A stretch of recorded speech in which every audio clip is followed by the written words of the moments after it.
ஆன்மீக எழுத்தாளரும் ஆன்மீக சொற்பொழிவாளருமான பி. சுவாமிநாதன் எழுதியுள்ள ஆன்மீக நூல்கள் அனைத்துமே தாமரை பிரதர்ஸ் மீடியாவில் கிடைக்கும். மகாபிரிவா தொகுதிகள் தமிழிலும், மகாபிரிவா தொகுதிகள் ஆங்கிலத்திலும் இவர் எழுதியுள்ள நூல்கள் பல்லாயிரக்கணக்கான வாசகர்களிடையே பெரும் வரவேற்பை பெற்றது. இவற்றை தவிர திருப்படி சரணம் உட்பட ஏராளமான ஆன்மீக நூல்கள் தாமரை பிரதர்ஸ் மீடியாவில் கிடைக்கும். ஸ்ரீ குருபியோ நமஹ. ஓம் காஞ்சிவாசாய வித்மஹே சாந்தரூபாய தீமஹி தன்னச்சந்திரசேகரேந்திர பிரச்சோதயாத். எல்லாருக்கும் நமஸ்காரம். மகாபிரிவா மகிமை அனுபவத்தில்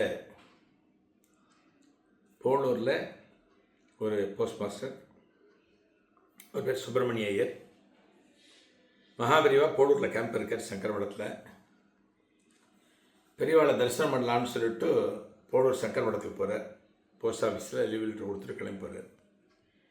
போனால் பெரியவா வந்து இப்போ தான் புறப்பட்டு போயிட்டுருக்கேன், கலச பக்கம் போயிட்டுருக்கேன்னு சொல்கிற அந்த ரூட்டில் நடக்க ஆரம்பிக்கிறார்.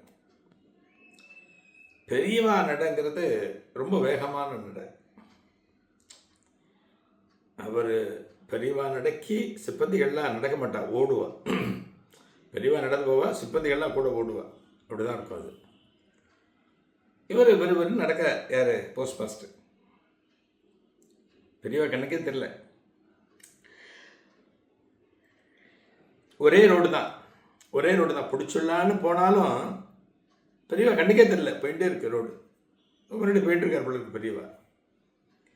கிட்டத்தட்ட கலசப்பாக்கத்தை நெருங்குற தான் பெரியவா போகிறது தெரியுது. இவர் வேகமாக வந்திருக்க, அந்த அளவுக்கு வேகமாக ரோட்டில் வந்திருக்க சுப்பிரமணிய. பெரியவாளை பார்த்துட்டார். பெரியவா சிவன் கோவில் நோக்கி போயிட்டு இருக்க, கலசப்பாக்கத்தில் சிவனை தரிசனம் பண்ணுறதுக்காக போயிட்டு இருக்க. இப்போ பெரியவா நடந்து போகிறப்ப அவரோட காலில் பாதுகைகள் காணப்படுகிறது. பாதுகை அப்படிங்கிறது பாதணி அப்படின்னு சொல்லலாம். நம்ம எல்லாம் போட்டால் செருப்புன்னு சொல்லுவோம். மகான்கள் அணியக்கூடியது பாதரட்ச, பாதுகை அப்படிம்போம். ராமபிரான் அணிந்தது பாதுகைன்னு சொல்லுவோம். இப்போ நம்ம எல்லாம் என்னென்னா கல்யாணம்னு சொல்லுவோம். தெய்வங்களுக்கு நடந்தால் திருக்கல்யாணம்னு சொல்லுவோம். நம்மெல்லாம் சாப்பிட்றோம் அப்படின்னா அதை சாதம்னு சொல்லுவோம். தெய்வத்துக்கு பிரசாதம்னு சொல்லுவோம். நம்மெல்லாம் குளிக்கிறோம், நீராடுகிறோம் அப்படின்னு நம்ம சொல்லுவோம் மனுஷாலாம். அதே தெய்வத்துக்கு நடந்தால் அபிஷேகம்னு சொல்லுவோம். நம்ம சாப்பிட்றது மாதிரி அவளுக்கெல்லாம் நிவேதனம். நிறைய வித்தியாசம் இருக்குது. தெய்வத்தினோட ஸ்தானங்கிறது ஒரு வசந்த ஸ்தானம் இல்லையா? ஸோ அந்த மகான் பெரியவா என்ன பண்ணுற, காலில் பாதுகை அணிஞ்சிட்ருக்க, ஒரு மரத்தினாலான பாதுகை. இந்த பூமியில் இருக்கிற எல்லாவற்றுக்குமே ஒரு பிரயோஜனம், ஒரு பலன்கிறது இருக்கும். இல்லாமல் எதையுமே கடவுள் படைக்க மாட்டார். நம்ம குப்பைன்னு இன்றைக்கி நினைக்கிறது கூட அதனோட வேல்யூ இன்றைக்கி நமக்கு தெரியறதில்லை. இந்த குப்பையை எப்படி கொண்டு போய் ரீசைக்கிள் பண்ணியோ ஏதோ ஒரு ப்ராசஸ் பண்ணியோ அதையும் விற்கிறதெல்லாம் இன்றைக்கி நம்ம நிறைய பார்க்குறோம். இன்றைக்கி எல்லாத்துக்கும் ஒரு வேல்யூ உண்டு. ஒரு மரத்தில் இருந்து தான் பாதுகைகள் தயார் செய்யப்படுகின்றன. அதுக்கு சில மரங்கள்லாம் உண்டு. இந்த மரத்துலேருந்து தான் பண்ணணும் அப்படிங்கிறதெல்லாம் இருக்குது. இப்போ பாருங்க, அந்த மகாபிரிவா அணிந்து கொண்டிருக்கிற பாதுகைகள் எந்த மரத்தில் தயாரானது, அந்த மரம் எவ்வளோ புண்ணியம் பண்ணியிருக்கணும் யோசிச்சு பாருங்க. அது ஒரு ஜீவராசி. இந்த பிரபஞ்சத்தில் இருக்கிற 80 லட்சத்து சொச்ச ஜீவராசிகளில் தாவரங்களும் உண்டு, மரங்களும் உண்டு. இப்போ மனுஷனான நம்மளாம் சொல்கிறோம், நான் எதுக்கு தான் பிறந்தனோ, என்னால் எந்த பிரயோஜனமும் இல்லை. நம்ம சில சமயத்தில் சில பேர் கொஞ்சம் விரக்தியாக பேசுவோம். அந்த மரம் பாருங்க, அது பாதுகைகள் அந்த மரத்தில் இருந்து தயார் செய்யப்பட்டு அந்த பாதுகைகள் பெரியவா திருப்பாதங்களை அலங்கரிக்கிறது. அதுதான் பெரியவா போட்டு நடந்துட்டு இருக்கேன், பாதுகை போட்டு நடந்துட்டு இருக்கேன். பின்னாடி வந்துட்டு இருக்கார் இல்லையா, யார், போஸ்ட் மாஸ்டர் சுப்பிரமணிய ஐயர். பெரியவா இந்த பாதுகைகள் போட்டு வேகமாக நடக்கிறத பின்னாடியிலேருந்து பார்க்குறார். ஒரு மனுஷன் நடந்து போகிறார் முன்னாடி அப்படின்னா அவர் போட்டிருக்க பாதுகைகள் நமக்கு தெரியும்.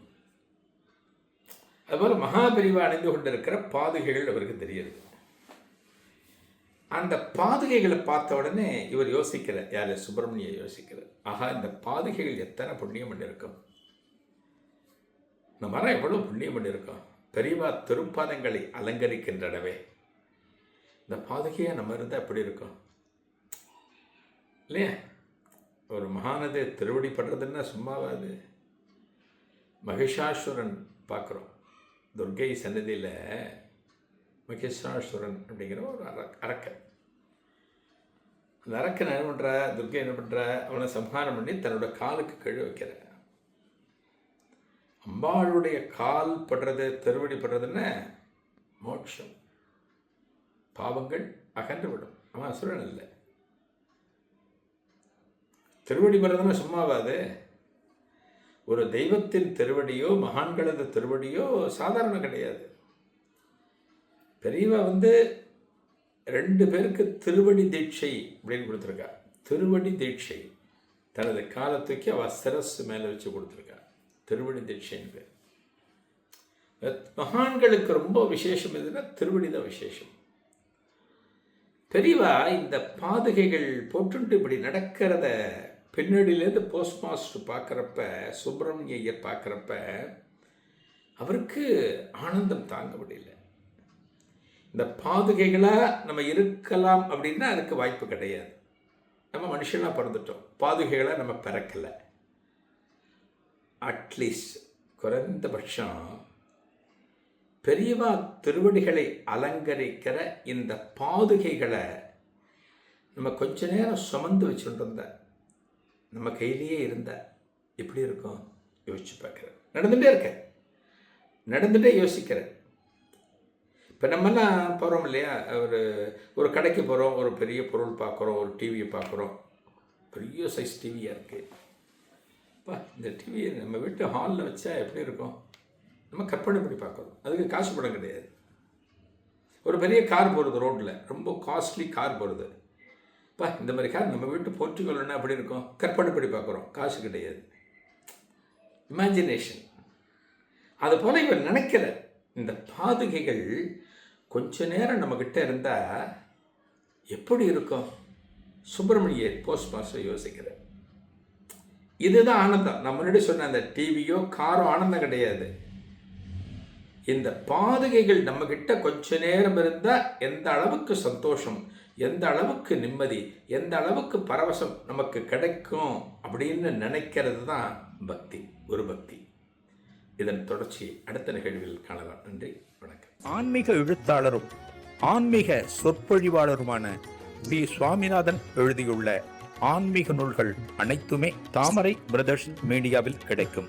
மகாபெரிவா தொகுதிகள் தமிழிலும், மகாபெரிவா தொகுதிகள் ஆங்கிலத்திலும் இவர் எழுதியுள்ள நூல்கள் பல்லாயிரக்கணக்கான வாசகர்களிடையே பெரும் வரவேற்பை பெற்றது. இவற்றை தவிர திருவடி சரணம் உட்பட ஏராளமான ஆன்மீக நூல்கள் தாமரை பிரதர்ஸ் மீடியாவில் கிடைக்கும்.